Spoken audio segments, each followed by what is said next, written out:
Ng bagong puso at lalagyan ko ang loob ninyo ng bagong espiritu at aking aalisin ang batong puso sa inyong katawan at aking bibigyan kayo ng pusong laman.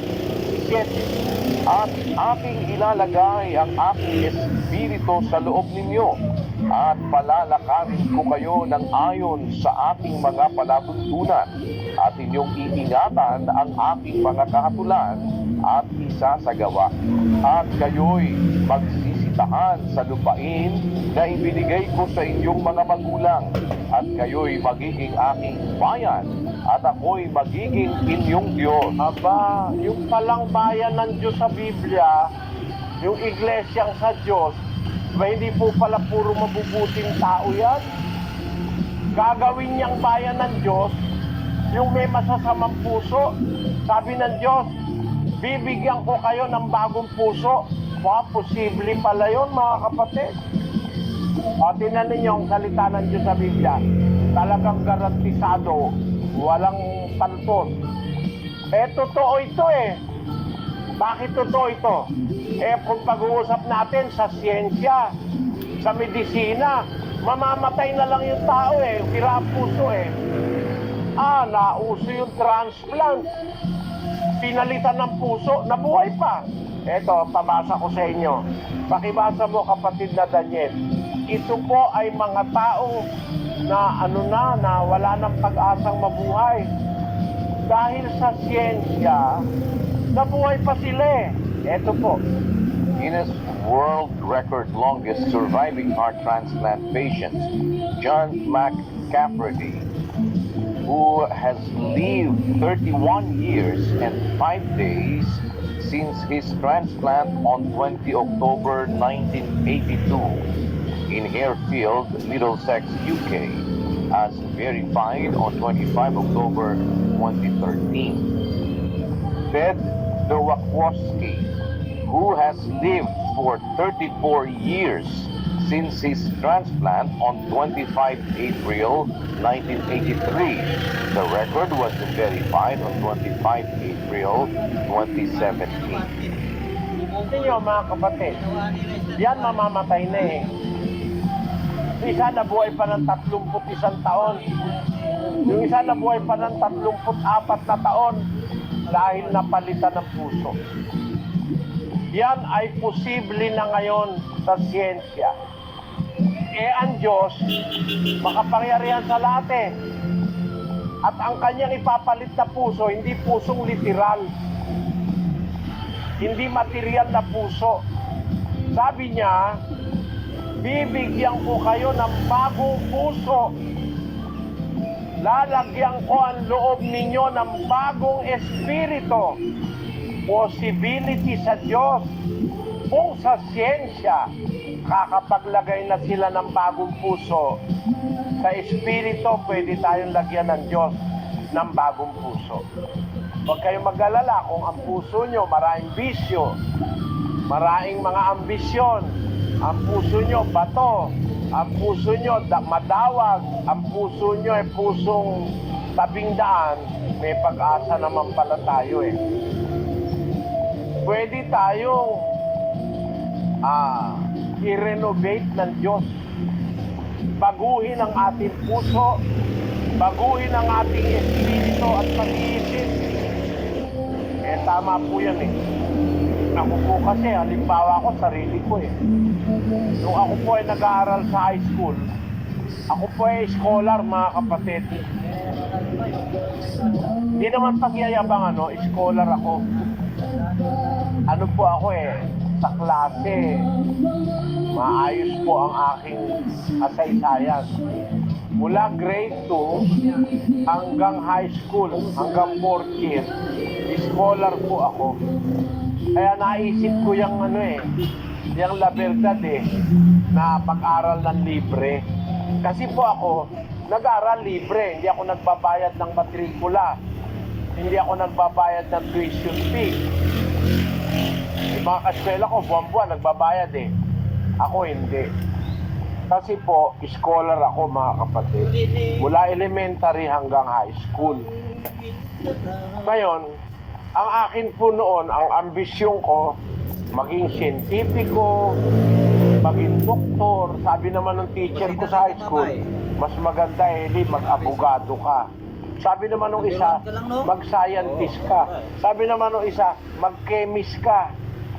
Ang dai ko naman kakong kukunin. Sabi ko, mga teacher ko kasi, yung teacher ko sa science, gusto niya, mag-chemist ako. Yung teacher ko sa social studies, gusto mag-abogado ako. Yung teacher ko dun sa economics yata ang tawag namin nung araw doon sa curriculum na yun. Ang gusto naman niya, mag-professor ako. Marami ko ambisyon nung araw, mga kapatid. Kaya kung mag-iisip kayo, makikita niyo yung aking mga pinagdaanan. 12 taon pa lang nagninegosyo na ako eh.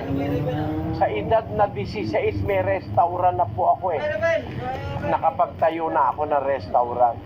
Yun, ayan o, nanay ko dyan, bata pa eh. Mga 50 anyos lang ang nanay ko dyan eh. Nakatayo na ako ng restaurant dyan sa P-Campa, malapit sa UST, saka malapit sa FEU, dyan sa Espanya, sa Maynila. Ang aking pong pinagdaan ng buhay, nagpapakitang marami akong ambisyon. Gusto kong kumita, gusto kong magnegosyo, nag-aaral ako, etc. Pero nung makapakinig ako ng salita ng Diyos, nabago. Ayoko nang pumasok sa school. Kaya hindi na po ako nagkolehiyo eh. Hindi ko na nga tinapos yung high school, 3 buwan pa. Pero pasado rin ako dahil ano po ang aking average sa school eh. Nung ako po ay grade 3, ang aking average sa card, 99. Yung teacher ko nga sabi, this was the highest given grade in this school, sabi niya. Pinakamataas na grade sa card, 99, doon sa aming eskwela. Doon sa Tatalon Elementary School. Nasa buga na. Tapos, doon sa Magsaysay naman, bago ako huminto sa pag-aaral, ang average ko sa card, 93. Ang aking grade sa card. Pero nakapasa pa rin ako kasi huminto ako 3 buwan bago ang graduation. Pinapakita ko lang sa inyo mga kapatid, marami ko ambisyon. Ang katunayan, first year high school, ang binabasa kong libro ng siyensya para sa 3rd year, para sa 4th year, nauuna ako dun sa mga ka-eskwela ko eh. Kaya po pagkawala ang teacher, bawa, meron teacher sa 3rd year, absent, ako ang substitute. May teacher sa 4th year, absent, substitute ako. 4th year yun, 3rd year pa lang ako, nagsasubstitute ako. Ganun ang pagkakilala sa akin ng aking mga maestro at nung principal ng Magsaysay. Binigyan po ako ng magandang karanasan sa eskwela. Nakakapagturo ako kahit sa school, hindi naman ako teacher. Pero nakakapagturo ako. Isang oras kasi ang bawat klase, pag may absent, sumasubstitute ako sa teacher. Ang nanay ko kasi nung araw, grade 7 pa lang, nagtuturo na rin siya sa school. Nung araw po may grade 7 eh. Panahon ng nanay ko, mga 1930s. Galing siguro ako naman ako sa tatay ko, sa nanay ko. Mahilig kasi sa karunungan. Pero nung ako po makapakinig ng aral ng Diyos, 3 buwan bago graduation, tumigil na po ako sa school. Na iba ang aking ambisyon. Awa naman ng Diyos, hindi naman po ako nagkamali. Sa pag-aaral ko ng Biblia, lalo pong lumawak ang aking kaalaman sa buhay ng tao. Nalaman ko ang aral ng Diyos, nalaman ko ang damdamin ng tao, nalaman ko ang ugali ng tao, natuklasan ko ang mga bagay na nasa tao. Kaya ngayon siguro, maiintindihan nyo, nasa Biblia ay sinasabi ko, tayo may 4 na puso ang tao eh. Meron tao ambisyoso, pusong dawagan. Meron tao mahina ang prinsipyo, madaling ma-persuade ng dyablo, pusong tabindaan yon. Meron tao mahina prinsipyo, madali lang makumbinsi kahit sa mali eh. Wala siyang paninindigan. Meron naman puso ay madawag, maraming ambisyon sa buhay. Meron naman matigas na puso, matigas na loob na tao, mahirap makumbinsi. Pero meron naman tao mabuting lupa, mahilig sa mabuti. Pero tayong lahat may pag-asa. Gusto kasi ng Diyos maligtas tayo lahat eh. 2:4 ng unang Timoteo.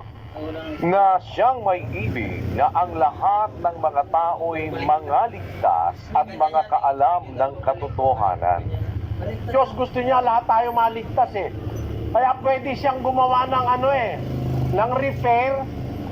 Pwedeng i-repair ng Diyos yung puso natin, yung isip natin. Pwede tayong baguhin. Makapangyarihan ng Diyos para gawin yan, mga kapatid. Nagagawa nga ng doktor sa material yan eh. Papalitan ka ng puso, lalagyan ka ng ibang bato, lalagyan ka ng isang matang iba, no? Nagagawa yan ng doktor eh. Diyos pa ang hindi makagawa na baguhin ang ating pagkatao. Kung tayo lang ay sasampalataya, susunod sa Diyos, magtatagumpay na mabago ang ating pagkatao, mga kapatid. Pwedeng mabago. Ang saksi ko, ako, nabago po ako ng pag-iisip eh.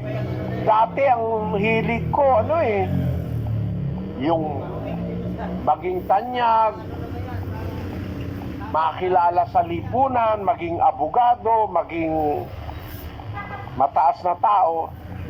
Lahat ng iyong gumuho eh. Nung marinig ko yung salita ng Diyos eh, nawalan ako ng pag-aaral sa school. Ayoko nang mag-aral. Ayoko nang pumasok sa school. Nagbasa na lang ako nagbasa ng Biblia. At nabago po ng Biblia ang aking mga ambisyon sa buhay, mga kapatid. Nabago po ng salita ng Diyos. Kaya natuto ako. Nung araw kasing maliit ako eh.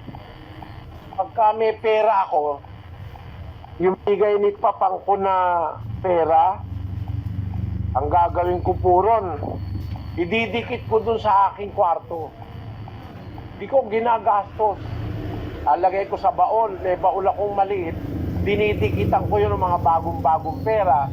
Yun naman mga baryan, lalagay ko sa lata ng nagatas. Yung lata ng Darigold at saka ng Darigold yata nung araw. At saka Senyorita. Lalagay ko ron. Tapos babaon ko sa lupa para walang makakita. Hindi ako gumagastos masyado. Ang ko, mag-ipon para dumami pera ko. Yun ang araw ko. Kaya nga ako po 12 taon pa lang natuto na ako magnegosyo eh. Sabi ko nga sa inyo, wala pa akong 17 anyos, pero na ako restaurant eh. Meron na rin akong coaching maliit. Sa lahat ng mga kapatid ko, ako naunang nagka-coaching. Yung tinatawag nung araw na Austin Mini. Ewan ko kung dinatnan nyo pa yun, Austin Mini. Ewan ko kung dinatnan nyo pa yung Darigold, yung gatas nung araw, bubutasan ko yan, lalagyan ko ng pera ko. Darigold.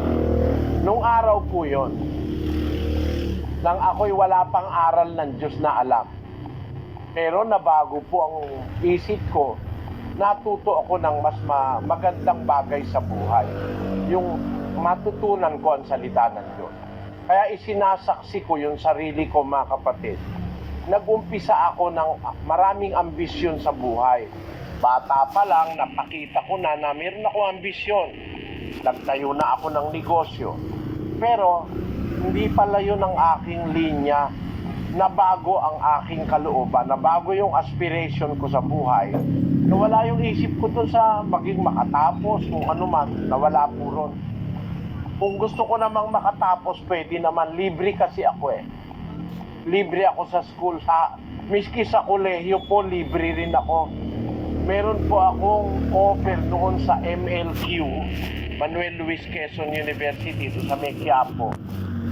Bibigyan pa ako ng allowance na 120 pesos isang buwan. Meron din po ako offer sa Thailand nung ako'y high school. Kasi nung kumuha kami ng standardized test, ako po ang pinakamataas na test dun sa UP nung araw. Meron kaming kinuhang test doon. Nakalimutan ko na kung anong taon yun eh.